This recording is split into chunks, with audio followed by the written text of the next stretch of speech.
Assalamualaikum warahmatullahi wabarakatuh. Pada hari ini kita kuliah pengawasan dan pengendalian mutu tentang judul pengawasan dan pengendalian mutu secara terpadu pada bahan hasil pertanian. Hal ini perlu sekali kita bahas begitu ya, karena memang sangat penting sekali supaya nantinya bahan hasil pertanian kita maupun produk hasil pertanian kita itu tidak kalah bersaing dengan negara-negara yang ada di luar sana, dan juga kita nantinya bukanlah orang-orang yang pengguna dari produk-produk dari hasil negara lain, dan kita adalah memproduksi sendiri, kemudian nanti menjadi tuan rumah sendiri, dan kita bisa jadi mengekspor produk-produk kita begitu ya ke luar negeri dan tidak kalah bersaing dengan produk-produk dari luar negeri seperti itu. Nah, ada pun yang melatar belakangi hal seperti ini itu adalah karena memang adanya suatu perbedaan orientasi ya antara orientasi masa lalu maupun yang masa depan. Kalau masa lalu kan kita hanya berorientasi kepada tingkat produksi yang cukup banyak ya sudah selesai kemudian itu dijual. Sedangkan orientasi masa depan itu adalah bahwasanya perlu ada penanganan yang baik gitu ya, tidak hanya tingkat produksi yang pikirkan, akan tetapi juga bagaimana proses pasca panennya, kemudian bagaimana pengolahan aneka produknya, mutunya harus dijaga mulai dari dia ditanam begitu ya, good agriculture practices, GAP-nya begitu, bagaimana nantinya menggunakan bibit unggul, kemudian pupuk yang digunakan seperti apa, kemudian juga pestisida sampai nanti penanganan pasca panennya itu haruslah bagus. Nah, kemudian ada good handling ya practices gitu ya, GHP-nya, atau good hygiene practices gitu ya, bagaimana kita menangani produk-produk yang dihasilkan itu gitu ya, hygiene-nya itu masih tetap sesuai dengan apa yang telah ditetapkan.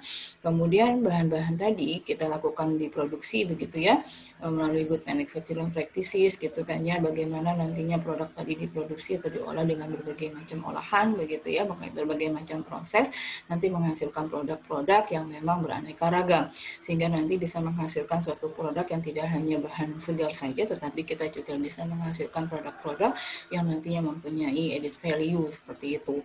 Nah, produk-produk tadi kita harus distribusikan dan transportasikan, maka kita perlu memperhatikan yang namanya proses delivery dan waktu yang digunakan untuk proses distribusi tadi begitu ya. Bagaimana kita melakukan good transportation practices gitu ya, apakah menggunakan angkutan udara, laut, ataukah darat.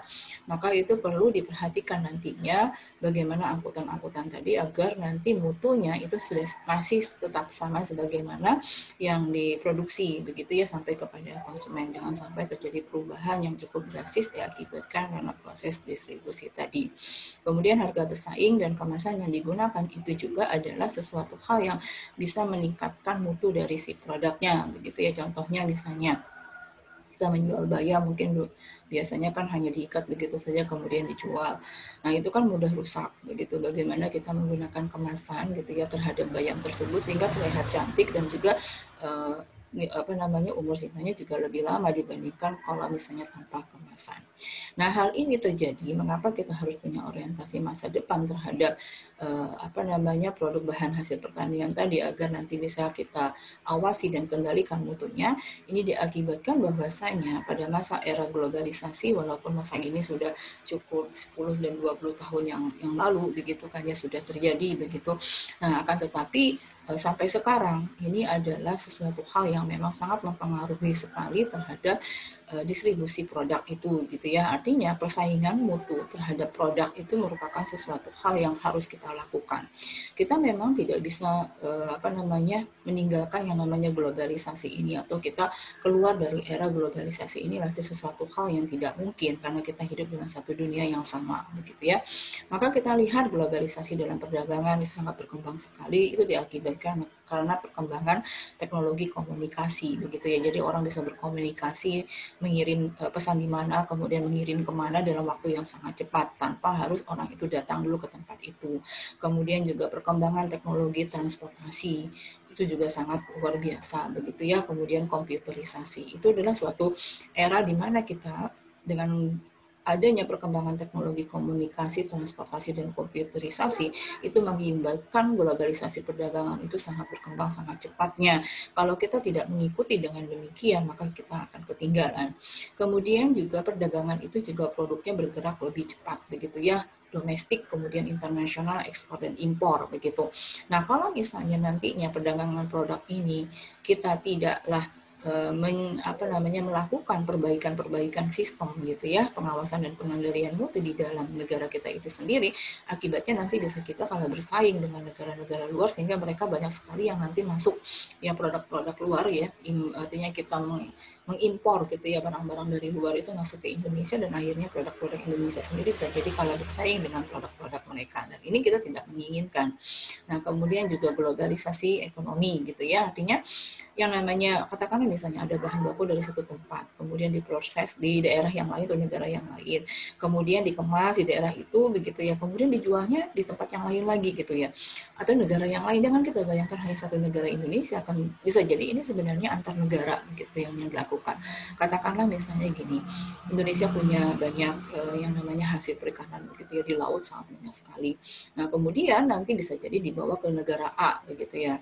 Nah, di negara A itu ternyata diproses, kemudian diolah menjadi suatu produk makanan, katakanlah ikan di dalam kaleng begitu. Nah, kemudian ternyata ikan di dalam kaleng itu didistribusikan lagi ke Indonesia, balik lagi begitu ya, tetapi dengan harga yang berbeda, kemudian produk Indonesia membelinya begitu ya. Nah, ini kan sesuatu hal memang globalisasi ekonomi, dan kita tidak mengharapkan begitu ya. Artinya kita mengharapkan bahwasanya bahan baku dari Indonesia diolah di Indonesia, kemudian mutu dan pengendalian mutunya itu dilakukan juga di Indonesia. Nah, ini yang kita harus lakukan, dan kita tidak boleh ketinggalan. Oleh karena itu kita harus memahami bahwasanya proses pengawasan dan pengendalian mutu itu adalah sesuatu hal yang harus kita hadapi begitu ya, jangan sampai kita ketinggalan. Nah, ini nantinya dengan era globalisasi ini dibarengi dengan apa? Perekonomian internasional. Nanti adanya yang namanya borderless states gitu ya. Jadi menghilangkan batas-batas negara, sehingga akan terbentuk berbagai macam yang namanya organisasi antar negara satu dengan yang lainnya yang ada kesepakatannya. Nah, ini pada tahun 2020, tahun sekarang ya, ini sebenarnya sudah berlaku yang namanya World Trade Organization, artinya organisasi perdagangan dunia. Jadi adanya borderless states gitu ya. Jadi negara-negara yang mengikuti WTO gitu ya, salah satu Indonesia juga ikut di dalamnya, maka satu negara dengan negara yang lain itu tanpa ada batas begitu ya. Dari sisi ekonomi, nanti mereka bisa saja menjualnya dari produknya itu di mana, kemudian menjualnya ke Indonesia gitu ya. Kalau Indonesia bisa bersaing dengan mereka, bisa jadi juga Indonesia mengekspor ke luar negeri. Nah, akan tetapi kalau misalnya kita tidak melakukan suatu proses pengawasan dan pengendalian mutu, karena kan biasanya bukan hanya produksi berapa, tetapi juga mutu dari produk yang dihasilkan itu sangat mempengaruhi sekali di dalam penjualan atau perdagangan tadi. Nah, ini yang dilakukan begitu ya. Di mana di dalam perjanjian WTO itu ya, World Trade Organization tadi mengatur standarisasi dan perlindungan kesehatan dan keselamatan masyarakat dan lingkungan hidup, dan serta juga tanggung jawab sosial. Nah, ini nanti para produsen itu harus memperhatikan, selain dari tingkat produksi, kemudian pengawasan dan pengendalian mutu, juga produsen itu juga harus melihat bagaimana perlindungan kesehatan dan keselamatan kerja bagi orang yang bekerja di dalamnya atau masyarakat yang ada di sekitarnya. Seperti itu. Nah, itu harus diperhatikan, karena kalau misalnya tanpa memperhatikan itu juga tidak bisa kita nanti terkena dampaknya begitu ya. Kita tidak bisa menjual produk kita keluar karena tidak memperhatikan gitu kan ya, katakanlah lingkungan yang ada di sekitar pabrika gitu ya, atau tanggung jawab sosial yang ada di sekitar pabrika begitu. Itu tidak dilakukan, ya otomatis nantinya melanggar yang di dalam perjanjian WTO tadi. Nah, kemudian yang sudah terjadi begitu ya, ada beberapa perekonomian internasional, beberapa blok-blok perdagangan, katakanlah seperti AFTA ya, Asian Free Trade Area, itu tahun 2003 sudah dilakukan. Kemudian ada APEC ya, Asia Pacific Economic Cooperation. Kemudian ada EU gitu ya, European Union gitu ya, ada NAFTA, North American Free Trade Agreement, itu tahun 2010. Kemudian ada CAFTA, China Asian Free Trade Agreement, tahun 2010 juga. Kemudian ya Asian Economic Community. Nah, ini juga terjadi gitu ya, sudah dilakukan oleh kita, dan itu dampaknya luar biasa sebenarnya di dalam sistem perekonomian global begitu ya, termasuk Indonesia, dan juga sistem perdagangan, di mana produk-produk dari luar itu akan membanjiri suatu negara begitu ya, termasuk di dalam hal ini adalah Indonesia. Nah, ini nantinya gitu kan ya, disinilah terjadinya liberalisasi perdagangan secara internasional ya, dengan menghapuskan kebijakan-kebijakan yang ada di dalam suatu negara untuk melindungi produk-produk dalam negeri mereka. Jadi tidak diperbolehkan untuk melakukan kebijakan, tidak boleh menerima, karena ikut di dalam perjanjian tersebut gitu. Nah, hal inilah yang dilakukan gitu kan ya, bahwasanya kalau misalnya kita mengikuti di antara ini, maka kita mau tidak mau mengikuti peraturan yang telah ada. Nah, inilah yang melatar belakangi semuanya gitu ya, mengapa kita harus mempelajari pengawasan dan pengendalian mutu dengan baik. Nah, kita lihat di sini, apa kalian pernah nggak ini? Ada buah fir, ada buah apel. Apel ini dari mana? Bisa jadi memang ada di Indonesia mungkin ini. Tapi banyak kan adalah merupakan hasil dari luar yang masuk ke Indonesia.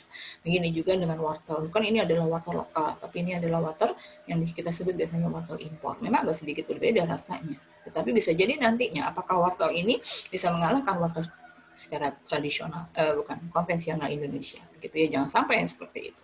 Nah, kemudian ada kentang, kemarin kan sampai protes ya mereka, mengapa kok kentang impor dimasukkan begitu, padahal mereka punya kentang lokal. Bisa jadi kentang lokal ini, gitu kan ya, apabila digoreng mungkin warnanya agak lebih coklat, begitu kentang impor kan tidak, begitu, jadi tidak terlalu bagus untuk menghasilkan yang namanya kentang goreng ya.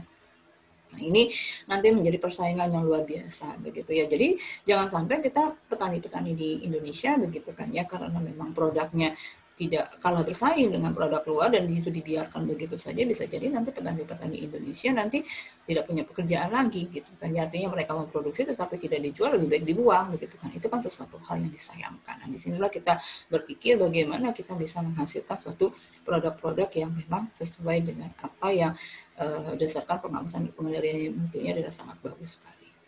Nah, kemudian juga ini adalah jeruk ya, padahal kita punya jeruk yang bisa jadi rasanya lebih enak, jeruknya lokal, katakanlah jeruk siam gitu kan ya. Nah, itu tapi sekarang udah lumayan gitu kan ya, jeruk-jeruk mandarin itu kan kurang ada gitu kan ya. Jadi ini kembali lagi kita kepada jeruk lokal walaupun harganya relatif lebih tinggi dibandingkan dengan jeruk impor begitu ya, tetapi rasanya lebih enak dibandingkan dengan jeruk impor. Nah, disinilah nantinya ada suatu persaingan yang ketat gitu ya antara satu negara dengan negara yang lain, satu produsen dengan produsen yang lainnya, yang namanya isu food safety gitu ya, keamanan terhadap bahan pangan, karena kan kita bicara di sini adalah bahan pangan gitu ya, walaupun tidak hanya bahan pangan yang dilakukan proses ekspor impornya begitu ya. Nah, maka kita bicara yang namanya food safety-nya, bagaimana nantinya di dalam pengawasan dan pengendalian mutu itu harus terjaga begitu ya. Nah, kemudian juga mutu dan standarisasi yang digunakan. Jadi mutunya seperti apa, standar yang digunakan adalah seperti apa. Nanti kita akan pelajari pada bagian belakang itu ya tentang standar yang digunakan biasanya di dalam penentuan mutu. Kemudian juga isu tentang pelestarian lingkungan yang gembar-gemborkan. Nantinya apakah itu pihak petani gitu kan ya, ataukah nanti produsen di pabrik gitu. Maka apakah sebesar apa nanti mereka melakukan pelestarian lingkungan. Disinilah nanti mereka memperhatikan sekali bagaimana suatu produsen gitu kan ya, pabrik mereka melestarikan lingkungan di yang di sekitarnya, artinya tidak membuang limbah sembarangan, melakukan proses pengolahan limbah, atau katakanlah misalnya di tingkat petani tidak menggunakan pestisida yang berlebihan, bisa merusak tanah. Nah, itu yang harus diperhatikan oleh pihak produsennya begitu ya. Jadi isu seperti ada mutu standar gitu ya, dan pelestarian lingkungan. Maka disinilah nantinya kita perlu yang namanya revolusi gitu ya, revolusi pengawasan dan pengendalian sistem mutu. Jadi kalau misalnya dulu kan orang bicaranya melakukan pengawasan dan pengendalian mutu itu kan hanya di produk akhir saja atau end product testing gitu ya. Produknya dihasilkan di ujungnya saja tanpa melihat dari awalnya prosesnya begitu yang terjadi setelah paskanya. Nah, itu tidak diperhatikan dulu gitu ya, hanya produk yang dihasilkan baik atau tidak ya sudah selesai gitu, sesuai dengan mutu ataukah tidak ya sudah. Nah, itu kan end product testing, itu dulu. Kalau masih menggunakan seperti ini, maka otomatis nanti kita kalah bersaing dengan negara-negara di luar sana. Maka kita perlu yang namanya inline inspection internal check gitu ya, artinya pengawasan dan pengendalian mutu itu sepanjang proses produksi. Jadi tidak hanya di ujung terakhir gitu ya, tetapi sepanjang proses produksi, mulai dia ditanam, kemudian diproduksi, dihasilkan gitu kan ya, dilakukan pasca panen yang bagus, kemudian masuk ke pabrik, dilakukan pengawasan juga mulai dari awal masuk, kemudian diproses, dihasilkan lagi produknya gitu kan ya, kemudian hygiene-nya bagus ataukah tidak, kemudian kita distribusikan menggunakan transportasi apa, transportasinya juga harus sesuai dengan mutu yang telah ditetapkan sampai kepada konsumen. Nah, ini yang kita lakukan saat ini gitu ya. Inilah yang namanya revolusi pengawasan dan pengendalian sistem mutu begitu ya. Jadi kita hanya tidak berpikir kepada end produknya saja, tetapi kita inline inspection-nya gitu ya. Jadi internal check kita harus perlu melakukan di sepanjang proses itu kita lakukan yang namanya pengecekan, pengujian begitu ya, untuk bisa mutunya tetap terjaga begitu, tidak ada yang nantinya di bagian mana kita tidak melakukan pengawasan gitu kan ya, kemudian tidak bisa dikendalikan begitu, akhirnya produk yang dihasilkan juga sebenarnya tidak terlalu baik nantinya ya mutunya begitu. Nah, inilah yang menjadi revolusi pengawasan dan pengendalian sistem mutu yang harus kita pahami dengan baik gitu ya. Nah, biasanya di kondisi-kondisi yang seperti itu gitu kan ya, sering kalau kita tidak mengikuti yang namanya inline inspection internal check ini gitu ya, bisa jadi nanti bisa banyak sekali produk-produk di Indonesia itu dilakukan penolakan oleh pihak importir di luar sana gitu ya. Artinya negara tujuan ekspornya kita begitu. Mereka tidak menginginkan misalnya ini kok jelek sekali, tidak sesuai dengan mutu, ya sudah dikembalikan lagi gitu. Itu banyak yang terjadi yang seperti itu gitu ya. Jadi produk itu sudah ditransportasikan gitu ya, sudah didistribusikan sampai kepada negara tertentu, ternyata negara tertentu mengecek kembali gitu ya, apakah sudah sesuai dengan mutu yang telah ditetapkan, ternyata tidak sesuai dengan mutu yang telah ditetapkan, ya udah dikembalikan lagi ke Indonesia begitu. Itu kan sesuatu hal yang kerugian yang sangat besar sekali begitu ya. Nah, inilah yang harus kita pikirkan, bahwasanya kita tidak hanya memikirkan pengawasan dan pengendalian mutu itu di end produknya saja, tetapi di seluruh bagian lini untuk sepanjang lini untuk proses produksi itu gitu ya, sampai kepada konsumen itu kita harus perhatikan. Nah, akibat yang lain lagi gitu kan ya, banjir produk impor begitu. Walaupun sekarang kita bagaimana untuk impor tidak terlalu banyak begitu kan ya, artinya kita punya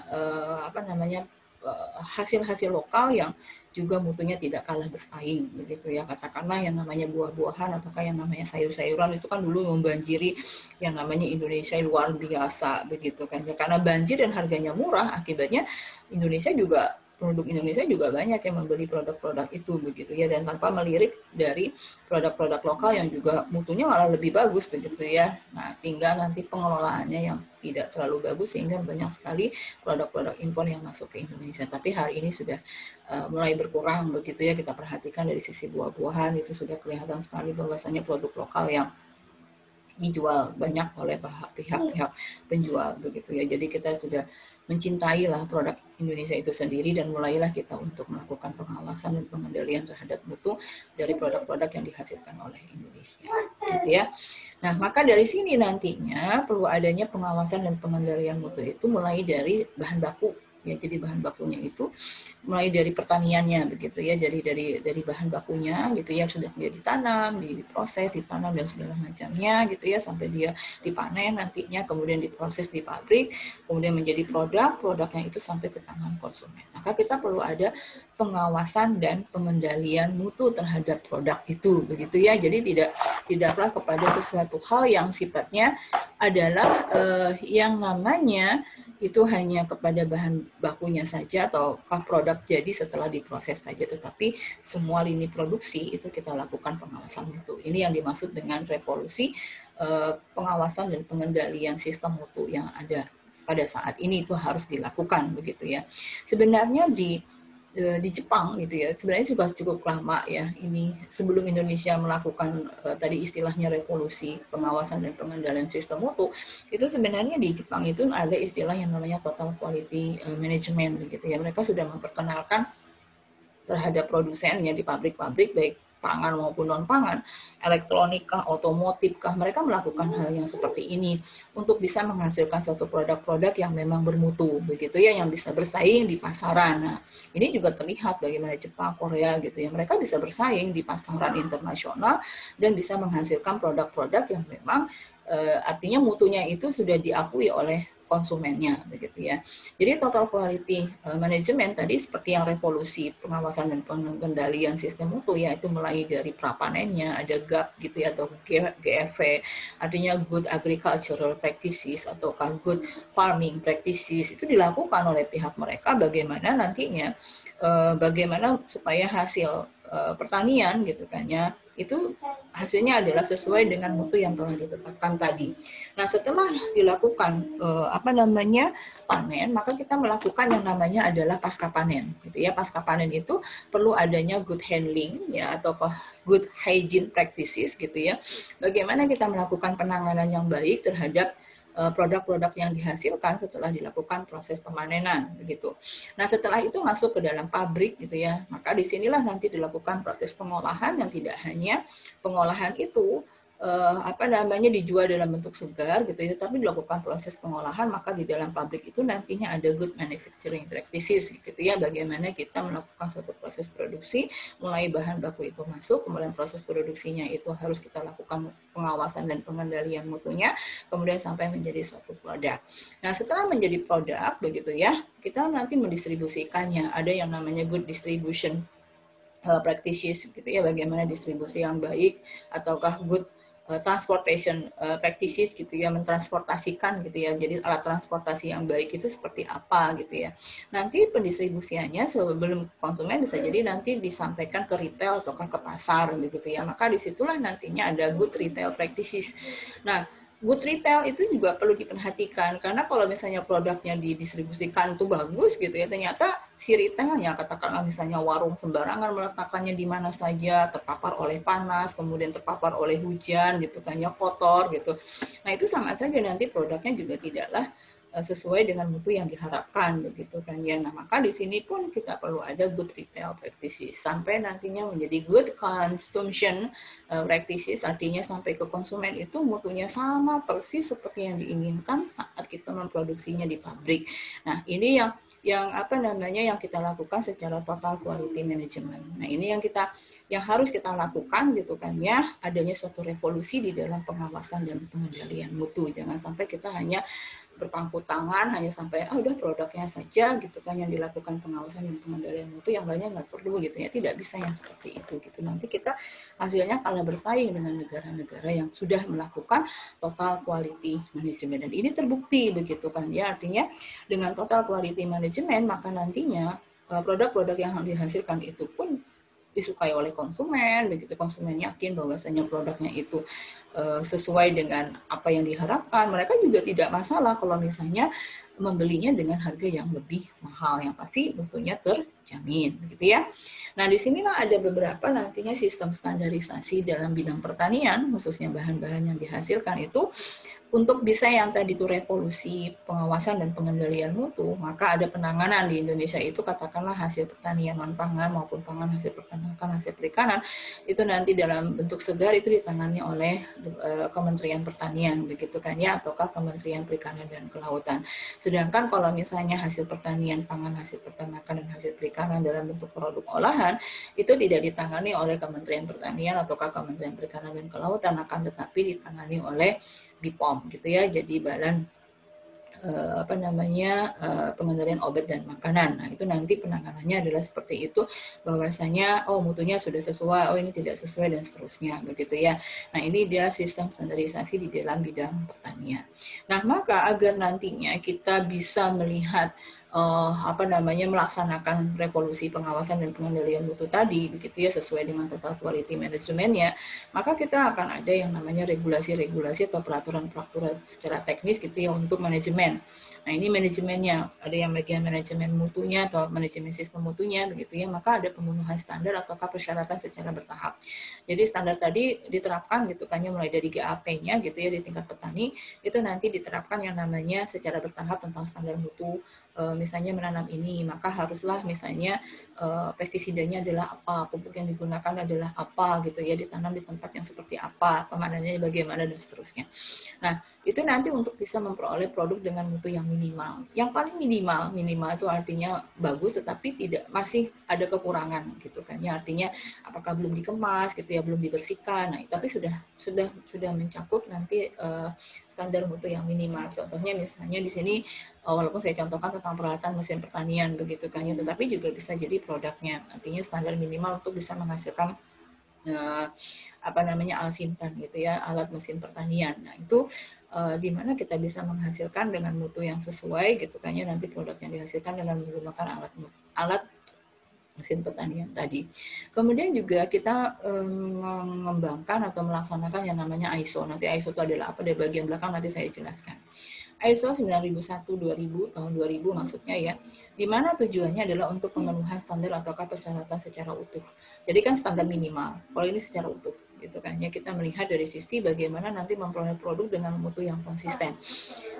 Kan tadi mutu minimal saja bisa jadi tidak konsisten. Konsisten itu kan secara terus-menerus bahwasanya mutunya seperti apa yang kita inginkan. Jangan hari ini adalah mutunya baik, besok mutunya tidak sesuai lagi, begitu ya. Kemudian besoknya mutunya baik lagi, tidak. Tetapi kita harus konsisten setiap hari menghasilkan suatu produk yang memang bermutu, begitu ya. Katakanlah misalnya mutu karet gitu ya dihasilkan ya. Itu kan berdasarkan ISO 9001-2000 begitu kan ya, itu kan manajemennya harus disesuaikan bagaimana pengawasan dan pengendalian mutunya. Nanti setiap karet itu kan jenisnya keram rubber, apakah RRS, itu ada lagi nantinya standar mutu masing-masingnya begitu ya. Jadi bagaimana mutu karet yang dihasilkan itu sudah konsisten. Nah, itu dilakukan memang mereka kebanyakan sudah melaksanakan yang namanya ISO 9001-2000 gitu ya dari pihak manajemennya, sehingga banyak sekali memang yang namanya karet itu kan memang diekspor gitu ya ke luar negeri untuk bahan baku, untuk pembuatan ban dan segala macamnya. Nah, oleh karena itu mereka sudah melaksanakan ini.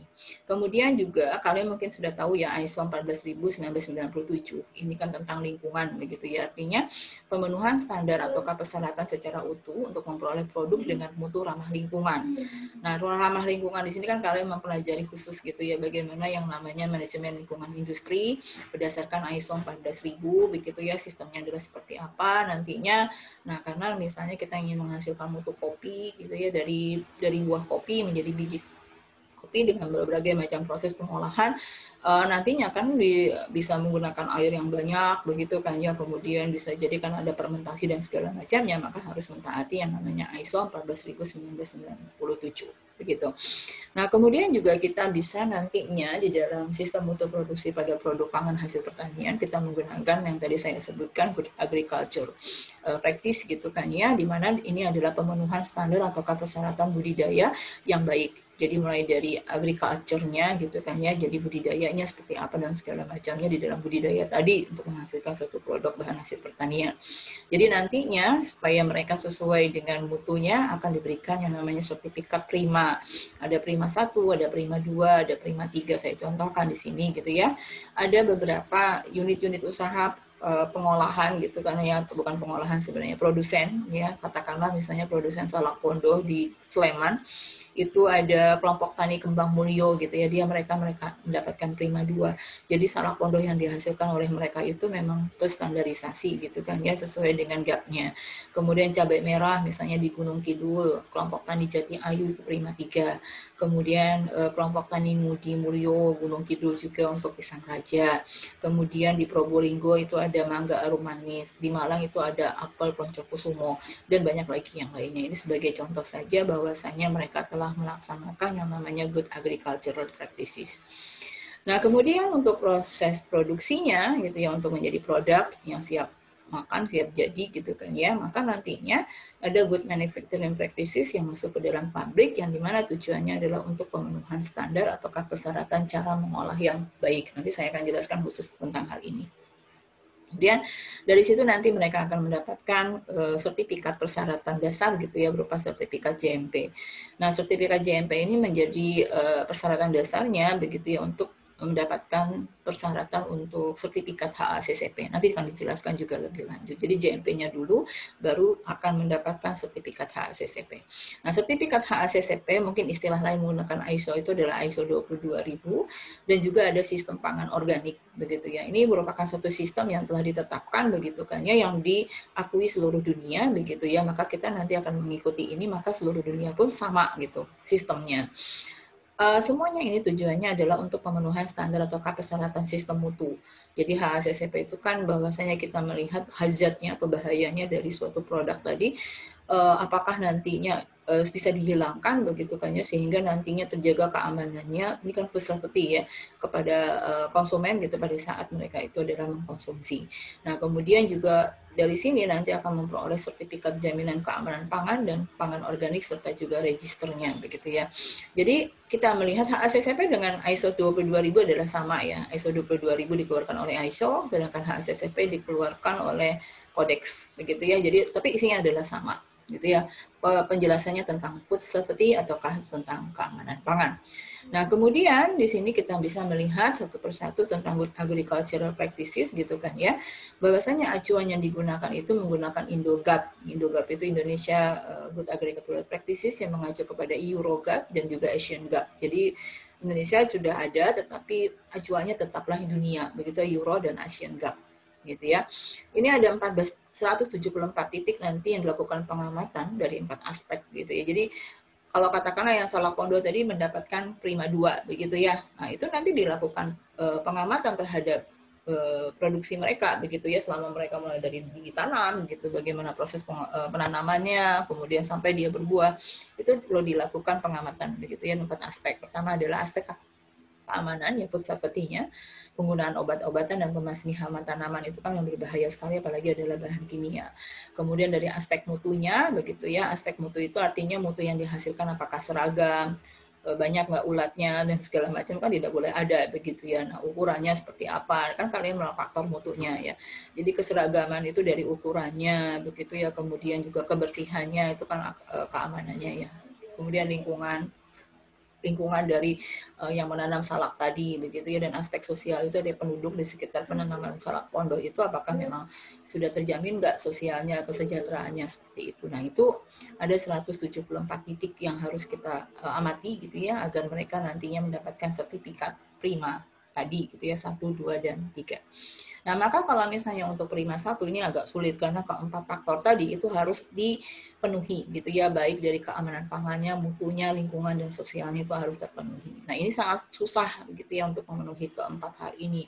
Nah, maka oleh karena itu kayak Salakondo saja dia baru dapat sertifikat prima 2 karena hanya mampu untuk bisa memenuhi tentang keamanan pangan dan lingkungannya saja begitu, mutu dan sosialnya belum bisa terpenuhi. Nah, sedangkan yang lain yang dapat prima 3 itu hanya keamanan pangannya saja, sedangkan mutu, lingkungan, dan sosial tidak terpenuhi. Nah, ini adalah kriteria tentang mendapatkan sertifikat prima dari karena menggunakan yang namanya Good Agricultural Practices. Nah, ini contoh penanganan pasca panen ya.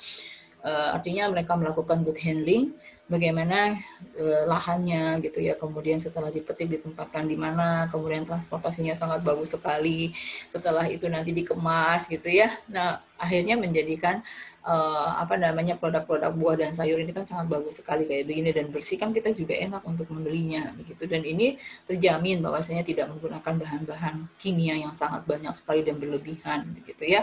Bisa jadi juga tidak kalau misalnya mereka di lapangan organik. Nah, ini memang harganya bisa jadi lebih mahal gitu ya dibandingkan dengan yang menanam begitu saja.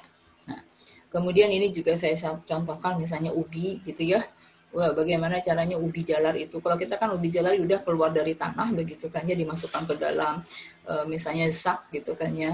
Itu udah dibawa aja ke pasar dijual padahal masih kotor dengan tanahnya. Maka kita bersihkan dulu, kita cuci gitu ya, kemudian dipilah-pilah mana yang besar, mana yang kecil sesuai dengan beratnya begitu kan. Ini harusnya kayak begini yang dilakukan begitu kan ya, untuk bisa melakukan penanganan dengan baik gitu terhadap proses pasca panennya.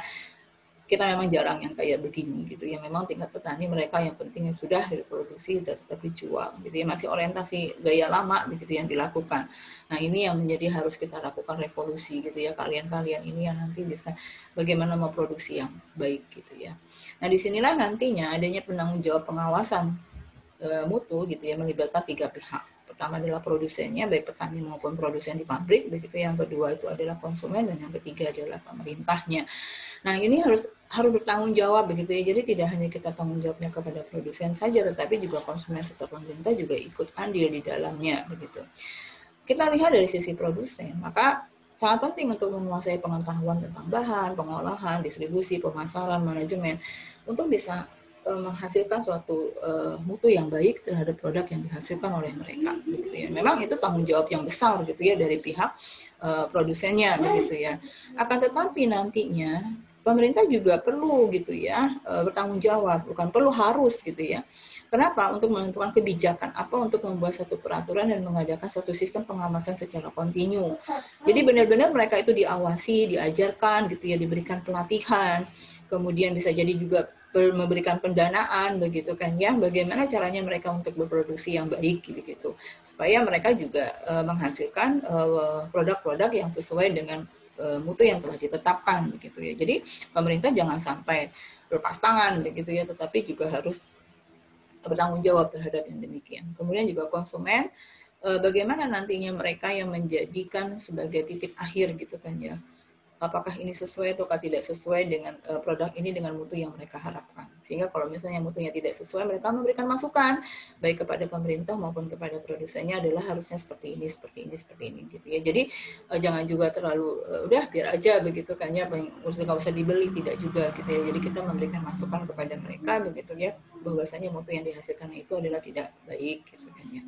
Kalau yang misalnya mereka tidak melakukan, itu terserah kepada mereka, tinggal kebijakan pemerintah untuk bisa menetapkan apa yang harus mereka lakukan dari pihak produsen. Nah, itu yang menjadi penanggung jawabnya begitu ya. Jadi ada produsennya, pemerintah maupun kepada konsumennya. Nah, agar nantinya revolusi sistem mutu tadi gitu ya, pengawasan dan pengendalian mutu itu berjalan, kemudian total quality manajemennya itu juga berjalan, maka kita perlu standar gitu ya, standar mutu terhadap berbagai macam produk gitu kan ya, baik dari bahan hasil pertaniannya kah ataukah produk yang dihasilkan kah gitu ya. Nah, maka kita perlu ada yang namanya standar mutu. Nah, di sistem standarisasi gitu kan ya, itu di Indonesia memang ada standar nasional Indonesia. Kalian kenal yang namanya SNI ya. Ada standar nasional Indonesia yang sudah banyak sekali standarnya gitu ya, dan kalian nantinya juga bisa melihat berbagai macam standar baik bahan baku maupun produk yang dihasilkan dari standar nasional Indonesia. Nah, maka dilakukanlah nantinya penerapan dan pengawasan mutu gitu ya, serta pengendalian mutu itu berdasarkan kepada standar nasional Indonesia, kebijakan-kebijakan yang dilakukan. Nah, standar nasional Indonesia itu nantinya memang sifatnya adalah nasional, tetapi nanti terjadi harmonisasi gitu ya dengan standar-standar internasional, dan kebanyakan juga standar nasional Indonesia itu nantinya dia mengacunya kepada standar internasional. Ada berbagai macam standarisasi secara internasional. Katakanlah tadi saya bilang yang namanya ISO, International Organization for Standardization, begitu kan ya. Itu kan dia mengeluarkan berbagai macam kebijakan mutu gitu ya, kemudian standar mutu. Kita bisa menggunakan yang namanya ISO.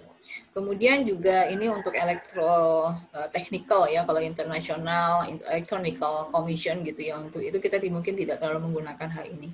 Yang kedua yang banyak digunakan itu adalah kodeks gitu ya. Jadi kodeks Alimentarius Commission itu adalah standarisasi secara internasional yang berhubungan dengan pangan. Jadi kodeks Alimentarius Commission itu berhubungan dengan pangan semuanya. Kalau ISO tidak, pangan ya, non pangan juga ada gitu. Sistem manajemen juga ada. Kemudian juga tidak ketinggalan ya, sistem laboratoriumnya itu juga harus ada yang berstandarisasi gitu ya. Maka kita menggunakan International Laboratory Accreditation Cooperation gitu kan ya. Itu nantinya agar nantinya lab-lab yang ada atau laboratorium ada itu standarisasi secara internasional begitu.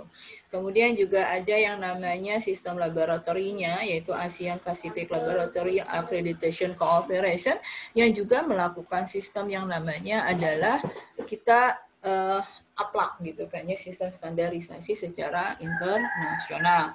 Nah, ini nantinya terkoordinasi dengan sistem nasional Indonesia. Dari situ ya, dari yang dilakukan tadi nanti akan terkoorganisir gitu ya, untuk bisa menghasilkan yang namanya suatu sistem standar nasional Indonesia. Nah, oleh karena itu standar nasional Indonesia itu diadakan awalnya gitu ya untuk menghadapi era perdagangan bebas. Walaupun cukup lama sebenarnya standar nasional Indonesia itu ada, akan tetapi baru ya sekitar 20 tahunan, era 2000-an ya, itu yang semakin standar nasional Indonesia itu semakin cepat gitu ya perkembangannya. Kalau tidak nanti ketinggalan produk-produk yang ada di Indonesia. Jadi tujuannya itu adalah untuk menghadapi era perdagangan bebas begitu ya, dalam rangka menjamin terciptanya perdagangan yang adil dan jujur, serta menunjang produk nasional dan perlindungan masyarakat dalam hal keselamatan, keamanan, kesehatan, dan fungsi lingkungan hidup. Jadi kalau kita lihat standar nasional Indonesia, walaupun mengacunya dari standar internasional, katakanlah ISO ataukah dengan kodeks gitu ya, yang paling umum biasanya menggunakan itu, Akan tetapi nanti ada beberapa hal yang bisa dirubah karena kondisi Indonesia adalah tropis dan cukup panas begitu ya. Maka nanti ada beberapa standar yang disesuaikan dengan kondisi suhu kah, tekanan kah, RH kah begitu kan ya dengan kondisi Indonesia begitu. Karena kan bisa jadi di Indonesia masih bagus tapi mereka kan beda dengan subtropis begitu. Tidak bisa disamakan antara standar di Indonesia dengan standar misalnya di Eropa begitu kan ya, atau standar Eropa disamakan dengan standar Indonesia juga tidak bisa. Nah disinilah nantinya kita mempunyai standar nasional Indonesia untuk bisa melindungi masyarakat gitu kan ya dalam hal keselamatan, keamanan, kesehatan dan fungsi lingkungan hidup gitu ya. Nah itu diperlukan perbaikan-perbaikan dari standar nasional Indonesia. Kemudian yang kedua adalah untuk meningkatkan keunggulan kompetitif ya produk nasional.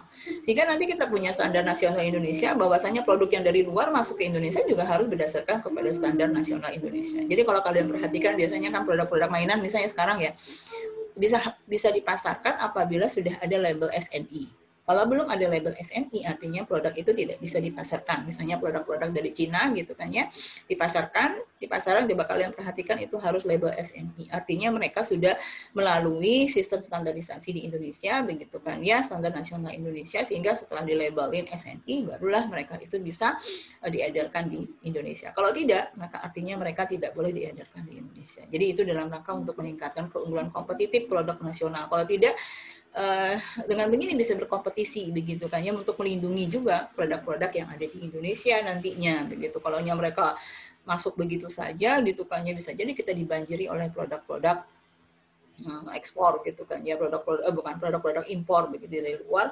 Banyak sekali di Indonesia, produk lokal kita mau bagaimana nih gitu kan ya, bersaing bisa jadi nanti harganya murah sekali gitu kan ya. Kasihan petani-petani kita, produsen-produsen yang ada di Indonesia. Maka ada standar nasional Indonesia, itu tujuannya gitu ya. Nah, kemudian nantinya perumusan standar dan pedoman khususnya untuk standar nasional Indonesia itu nanti memperhatikan kebijakan pembangunan nasional. Jadi arah kebijakan pembangunan nasional itu mau dikemanakan nih, begitu ya. Jadi harus mengacu kepada ke sana. Keselamatan dan keamanan dan kesehatan konsumen, kemudian juga perkembangan dan kebutuhan perdagangan nasional dan internasional, kemampuan dan kebutuhan industri dalam negeri, perkembangan teknologi mutakhir dan kelestarian fungsi lingkungan hidup. Nah, hal-hal inilah yang nantinya kita lakukan perumusan terhadap standar nasional Indonesia. Oleh karena itu mungkin kalian sering menemukan bahwasanya ada SNI edisi revisi begitu kan ya, itu direvisi terus gitu ya untuk menyesuaikan nantinya standar-standar yang telah ditetapkan ternyata ada hal-hal yang tidak sesuai dengan kondisi Indonesia pada saat ini, maka perlu dilakukan yang namanya revisi. Dan inilah nantinya standar penyusunannya yang harus memperhatikan keenam hal ini begitu ya untuk bisa membuat yang namanya standar nasional Indonesia. Adapun falsafah untuk melakukan perumusan standar itu nantinya bisa melalui pendekatan pragmatis gitu ya, yaitu mengadopsi ataukah mengadaptasi sebagian atau keseluruhan standar negara lain atau standar internasional yang sesuai dengan kebutuhan dan kondisi di Indonesia. Memang kita perlu mempelajari standar-standar dari luar begitu kan ya, ataukah dari standar internasional begitu dipelajari, kemudian kita bisa jadi mengadopsi dari sana tapi tidak secara keseluruhan.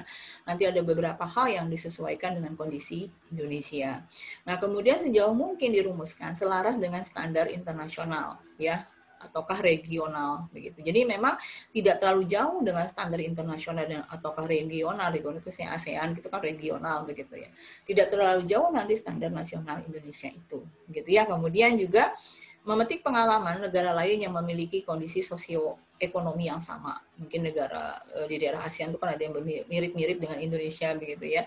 Jadi bagaimana mereka menetapkan standarnya itu kita bisa pelajari, kemudian kita bisa jadi masukkan ke dalam standar nasional Indonesia. Kemudian mempertimbangkan kemampuan industri nasional itu juga perlu diperhatikan dan memenuhi syarat notifikasi atau pemberitahuan gitu kan ya.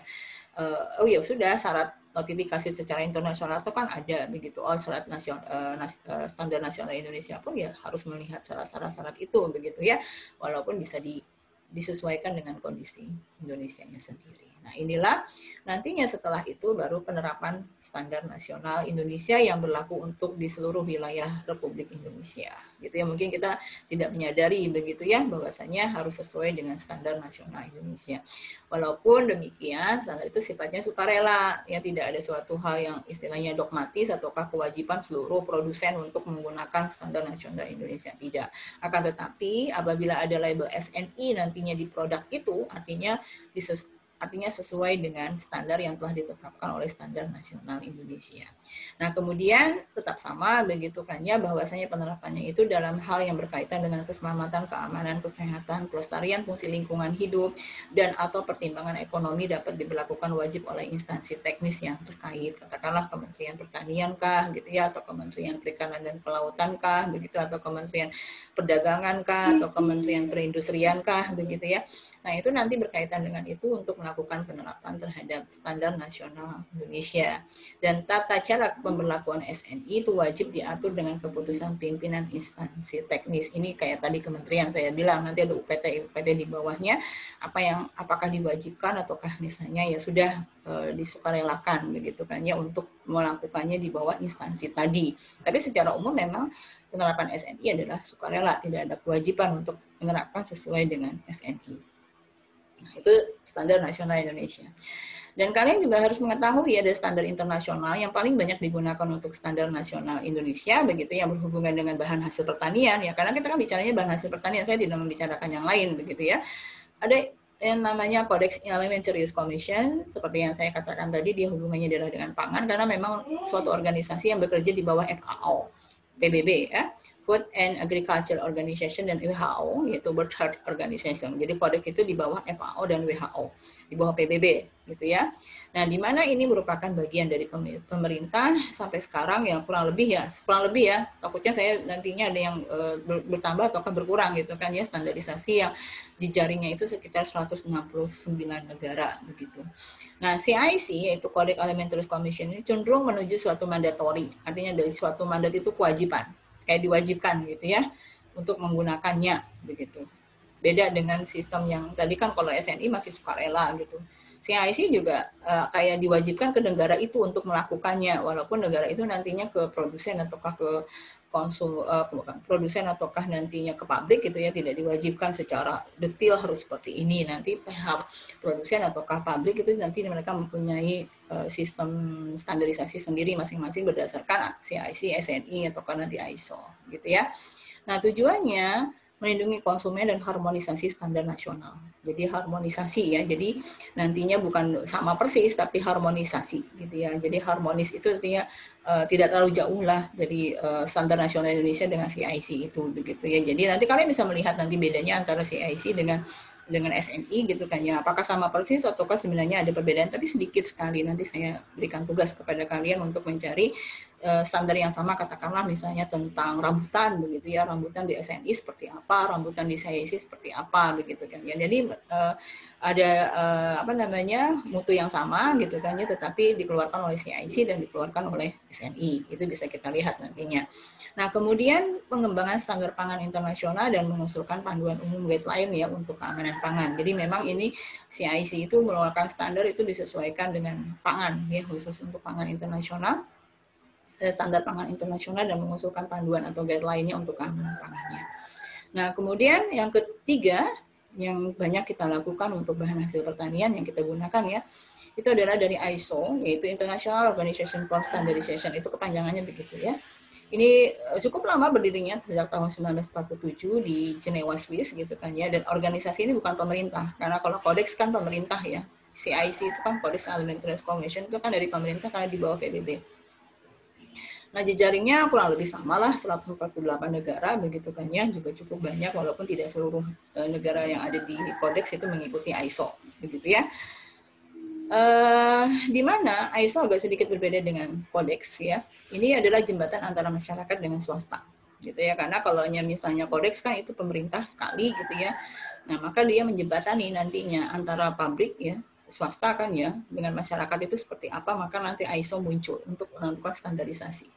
Nah, ini sifatnya sukarela, tidak dimandatori ya, paksaan, tanpa ada paksaan sama sekali, sama kayak SNI juga tanpa ada paksaan. Kodeks itu juga sebenarnya nggak bisa paksaan langsung ke swastanya, tetapi ke pemerintahnya kamu harus menggunakan ini gitu. Nah, tujuan adanya ISO itu adalah untuk memfasilitasi perdagangan, harmonisasi standar nasional, mengendalikan pasal penerimaan syarat-syarat pemeriksaan. Itu juga dalam rangka itu sama semuanya gitu kan ya, agar nantinya perdagangan secara internasional itu mempunyai satu standar yang sama gitu ya, katakanlah standar ISO begitu. Jadi satu negara A kemudian ke negara B sama-sama menggunakan ISO, ya sudah, artinya sesuai dengan standar yang sama begitu. Jadi mereka tidak meragukan lagi kalau misalnya labelnya misalnya ISO 22.000 gitu ya, ISO 14.000, artinya labelnya sama ke negara manapun ya sama gitu kan ya, itu yang diharapkan. Akan tetapi nantinya gitu, nah ini yang kita lihat, kita membicarakan standarisasi gitu, kemudian juga revolusi pengawasan dan pengendalian mutu begitu ya, misalnya kita mengharapkan dari awal sampai akhir begitu ya produk tadi dilakukan pengawasan. Tapi kenyataannya di tengah-tengah masyarakat, apalagi masyarakat Indonesia begitu ya, dengan kondisi perekonomian yang seperti ini, potensi pengguna, ini saya contohkan saja tentang ISO 22.000. ISO 22.000 itu kalau kodeks namanya HACCP, SNI juga namanya adalah HACCP. Sama isinya, ya sama isinya tentang seperti keamanan pangan ya, untuk mengendalikan suatu bahaya terhadap suatu bahan pangan. Nah, kita punya regulasi tentang ini. Kita punya SNI tentang HACCP. Ada kodeks juga tentang HACCP. Ada ISO 22.000. Tapi kenyataannya seperti piramid gitu ya. Bahwasanya pihak produsen itu banyak yang tidak mau dan tidak mampu. Artinya kondisi mereka itu adalah kondisi yang memang ya sudah berproduksi, dijual, buat kami bisa makan, ya udah selesai. Ya terserah kepada si konsumen mau membeli atau tidak. Begitu ya tanggapan mereka. Karena mereka ya tidak mau ya karena memang tidak mampu begitu ya, karena memang untuk menghasilkan suatu sertifikat standar baik ISO kah, kodeks kah gitu ya, ataukah SNI kah begitu ya, itu adalah harga yang sangat mahal sekali yang harus dibayarkan begitu ya. Nah, jadi paling banyak itu pada bagian bawah gitu ya. Kemudian ada level yang kedua, yaitu mau tapi belum mampu. Ada juga yang mulai sadar ya, harusnya kayak ya udah, kami harusnya mempunyai mutu yang bagus. Tapi bagaimana ya? Ini mahal sekali gitu kan. Bisa jadi nanti pemerintah membantu mereka untuk melakukan sertifikasi begitu kan ya. Jadi mau tapi belum mampu. Ada yang seperti itu. Yang paling sedikit itu adalah jumlahnya yang mampu dan mau gitu ya. Jadi mampu tuh ya pedagang-pedagang, bukan pabrik-pabrik besar ya, perusahaan-perusahaan besar. Mereka sudah tahu gitu kan ya, artinya menjaga standar mutu itu adalah sesuatu kewajiban agar produk mereka bisa terjual gitu kan ya, dan bisa bersaing di luar sana. Dan mereka mampu karena mereka memang merupakan perusahaan-perusahaan besar, artinya mengeluarkan uang untuk mendapatkan sertifikat sebegitu ya masih ada lah, karena kan nantinya dibebankan kepada harga dari produknya, karena harga produknya mahal sedikit nggak masalah begitu ya, karena produsen konsumen juga ada yang mau membelinya. Nah, inilah kenyataannya begitu ya. Jadi kedepannya gitu kan ya, kita harus bisa memahami memang revolusi pengawasan dan pengendalian mutu itu harus kita lakukan begitu ya, agar nantinya produk-produk yang kita hasilkan itu bisa bersaing di tengah-tengah masyarakat, kemudian juga bisa bersaing secara internasional, sehingga Indonesia bukanlah menjadi pihak yang selalu menjadi konsumen saja, tetapi kita diharapkan menjadi produsen. Demikian yang bisa saya sampaikan. Terima kasih. Assalamualaikum warahmatullahi wabarakatuh.